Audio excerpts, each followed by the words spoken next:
ಕರ್ನಾಟಕ ರಾಜ್ಯ ಖಾಸಗಿ ದೇವಾಲಯಗಳ ಅರ್ಚಕ ಸಂಘದ ರಾಜ್ಯಾಧ್ಯಕ್ಷ ವಿಶ್ವನಾಥ್ ದೀಕ್ಷಿತ್ ವಾರ್ಷಿಕೋತ್ಸವವನ್ನು ಭಾರತ ಮಾತೆಗೆ ಪೂಜೆ ನೆರವೇರಿಸುವ ಮೂಲಕ ಆಚರಿಸಿದರು. ಈ ವೇಳೆ ಡಿವೈಎಸ್ಪಿ ಎನ್ ಕುಮಾರ್, ಕೃಷಿ ಇಲಾಖೆ ಸಹಾಯಕ ನಿರ್ದೇಶಕ ಮೋಹನ್ ಕುಮಾರ್, ತಾಲೂಕು ಹಿಂದೂ ದೇವಾಲಯ ಅರ್ಚಕ ಸಂಘದ ಅಧ್ಯಕ್ಷ ಒಳಗೇರಳ್ಳಿ ಶ್ರೀಧರ್ ಮೂರ್ತಿ ಸೇರಿದಂತೆ ದೀಕ್ಷಿತ್ ಪ್ರತಿಷ್ಠಾನಂನ ಪದಾಧಿಕಾರಿಗಳು ಉಪಸ್ಥಿತರಿದ್ದರು. ಸಾಮಾನ್ಯವಾಗಿ ಯಾವ್ದಾರ ಒಂದು ಆನಿವರ್ಸರಿ ಅಂತ ಹೇಳಿದ್ರೆ, ವಾರ್ಷಿಕೋತ್ಸವ ಅಂತ ಹೇಳಿದ್ರೆ ಮನೆಯಲ್ಲಿ ಸಾಧಾರಣವಾಗಿ ಕ್ಯಾನ್ಸರ್ಗಳನ್ನ ಕರೆದ್ಬಿಟ್ಟು ಊಟ ಉಪಚಾರ ಮಾಡಿ ಕಳಿಸೋದು, ವಿಶ್ ಮಾಡೋದು ಇದು ಸಹಜವಾಗಿರುತ್ತೆ.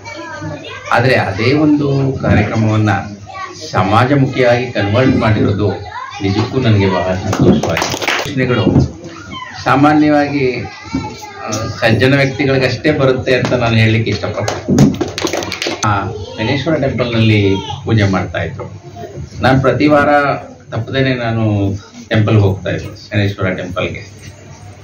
ಅಲ್ಲಿ ಬಂದ ನಂತರದಲ್ಲಿ ಈಗ ಮಾಡೋದಕ್ಕೆ ಅಂದರೆ ಅದನ್ನು ಬೆಳೆಸಲಿಕ್ಕೆ ಸಹಕರಿಸಲಿಕ್ಕೆ ತಾವೆಲ್ಲರೂ ಇದೇ ರೀತಿಯಾದಂತಹ ಕಾರ್ಯಕ್ರಮವನ್ನು ಹಾಕ್ಕೊಂಡು ಒಂದು ವಾರ್ಷಿಕೋತ್ಸವ ಆಗಿರ್ಬೋದು, ಹುಟ್ಟುಹಬ್ಬ ಆಗಿರ್ಬೋದು, ಅಥವಾ ಬೇರೆ ಏನೇ ಒಂದು ಕಾರ್ಯಕ್ರಮಗಳಾಗಿರ್ಬೋದು, ಅದನ್ನು ಸಮಾಜಕ್ಕೆ, ನಮ್ಮ ಒಂದು ಏನಂತೆ ಪ್ರಕೃತಿಗೆ ಉಪಯೋಗವಾಗುವಂತಹ ಕೆಲಸಗಳಲ್ಲಿ ತೊಡಗಿಕೊಂಡು ಇದನ್ನು ಪ್ರತಿಯೊಬ್ಬರು ಪಾಲಿಸುವಂಗೆ ಮಾಡಿದ್ರೆ ಖಂಡಿತ ನಾವು ಈಗೇನು ಅನುಭವಿಸ್ತಾ ಇದ್ದೀವಿ, ಪೊಲ್ಯೂಷನ್ ಕಂಟ್ರೋಲು, ಹಾಳು ಮೂಳು ಅಂತ ಏನೆಲ್ಲ ನಾವು ಇದು ಮಾಡ್ತಾ ಇದ್ದೀವಿ, ಅದಕ್ಕೆ ಬಹಳ ಅನುಕೂಲ ಆಗುತ್ತೆ ಅಂತ ಹೇಳಲಿಕ್ಕೆ ನಾನು ಇಷ್ಟಪಡ್ತೇನೆ.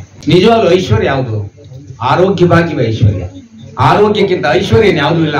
ನಮ್ಮ ಕಾರು, ಸ್ಕೂಟ್ರು, ಚೈನು ಯಾವುದು ಅಲ್ಲ, ಮನೆ ಬಂಗ್ಲೆ ಯಾವುದು ಅಲ್ಲ. ಆರೋಗ್ಯಕ್ಕೆಲ್ಲ ಇರತಕ್ಕಂಥದ್ದು ಐಶ್ವರ್ಯ, ಆರೋಗ್ಯ. ವಾರ್ಷಿಕೋತ್ಸವ ಅಂತಂದ್ರೆ ಎಲ್ಲೋ ಒಂದು ಹೋಟ್ಲಿಗೆ ಹೋಗೋದು, ಊಟ ಮಾಡೋದು, ಕೇಕ್ ಕಟ್ ಮಾಡೋದು ಅಂತಕ್ಕಂಥ ಸಂಸ್ಕೃತಿಯಲ್ಲಿದೆ. ಅದು ಕೂಡ ಇವತ್ತು ಈ ಕಾರ್ಯಕ್ರಮದಲ್ಲಿ ಭಾಗವಹಿಸಿದ್ದಕ್ಕೆ ಬಹಳ ಖುಷಿ ಆಗ್ತಾ ಇದೆ. ಆ ಪುಸ್ತಕ ತೆರೆಯೋದೆಲ್ಲ, ಪೇಪರ್ನು ಟಚ್ ಮಾಡ್ತಕ್ಕಂಥ ಪರಿಸ್ಥಿತಿಲಿ ಇವತ್ತಿನ ಜನರೇಷನ್ಸ್ ಇಲ್ಲ. ಅಂಥದ್ರಲ್ಲಿ ತಾವು ಸಂಸ್ಕೃತ, ಹಿಂದಿನ ನಮ್ಮ ಕಲೆ ಸಂಸ್ಕೃತಿ ಎಲ್ಲ ಉಳಿಸ್ಕೊಂಡು ನಮ್ಮ ಯಂಗರ್ ಜನರೇಷನ್ಸ್ ಕೂಡ ತಗೊಂಡೋಗ್ಬೇಕು ಅನ್ನೋ ನಿಟ್ಟಿನಲ್ಲಿ ತಮ್ಮ ಒಂದು ಸೇವೆ ಸದಾ ಇದೇ ರೀತಿ ನಿರಂತರವಾಗಿರಲಿ. ಹಾಗೂ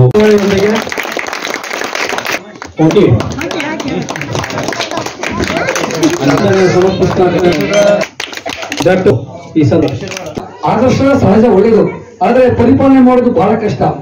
ಹಣದ ವ್ಯಾಮೋಹ ಇರ್ಬೋದು, ಸಮಾಜ ಇರ್ತಕ್ಕಂಥ ಪ್ರಾಪಂಚಿಕ ವ್ಯಾಮೋಹಗಳು ಹಳಿ ಹೋಗ್ಲಿಕ್ಕೆ ಬಿಡುದ. ಅದ್ರ ಮಧ್ಯದಲ್ಲಿ ಕೂಡ ನಾವು ಆ ದಿಶೆಯಲ್ಲಿ ಒಂದು ಸಣ್ಣ ಪ್ರಯತ್ನ ಮಾಡ್ತಾ ಇದ್ದೀವಿ.